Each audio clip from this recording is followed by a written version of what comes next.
उदाहरण तसं जुनच आहे मित्रांनो, पण सांगण्याचं कारण आहे.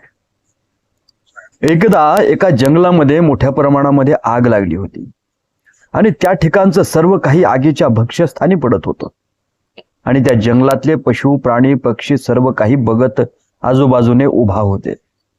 आणि त्यामध्ये एक चिवताई नावाचा असणारा पक्षी आपल्या चोचीमध्ये पाणी घेऊन ते आग विझवण्याचा प्रयत्न करीत होते.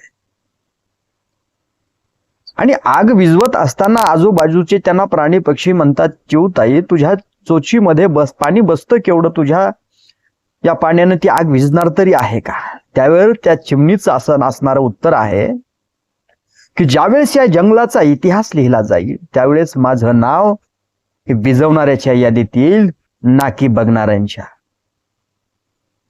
मित्रांनो, हे सांगण्याचं कारण आहे, गेल्या काही दिवसांपासून आपण पाहतोय महाराष्ट्रामध्ये देखील जातीयतेचा वणवा भडकलेला आहे आणि या वणव्यामध्ये भरपूर या ठिकाणी या वणव्याचे चटके सामान्य लोकांना बसत आहेत.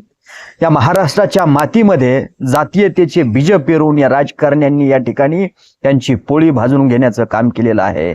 त्यामुळे या ठिकाणच्या सामान्य व्यक्तीने हे वेळीच ओळखलं पाहिजे.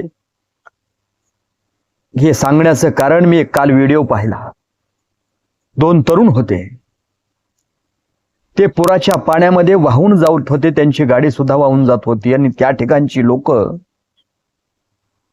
काही लोकांना त्या एका तिथे उभा राहणाऱ्या ग्रस्ताला असं समजलं की हे एका विशिष्ट जातीचे आहेत. त्यांनी त्या ठिकाणी त्या तरुणांना 2 शिव्या दिल्या, त्या जातीला 2 शिव्या दिल्या आणि त्या ठिकाणून निघून गेले. विचार करा कुठल्या स्तराला या महाराष्ट्राची मानसिकता गेली, त्या लोकांची गेलेली आहे. त्यामुळे त्या चिमणीसारखं ही आग विझवण्याचा प्रत्येकाने प्रयत्न करायला हवा.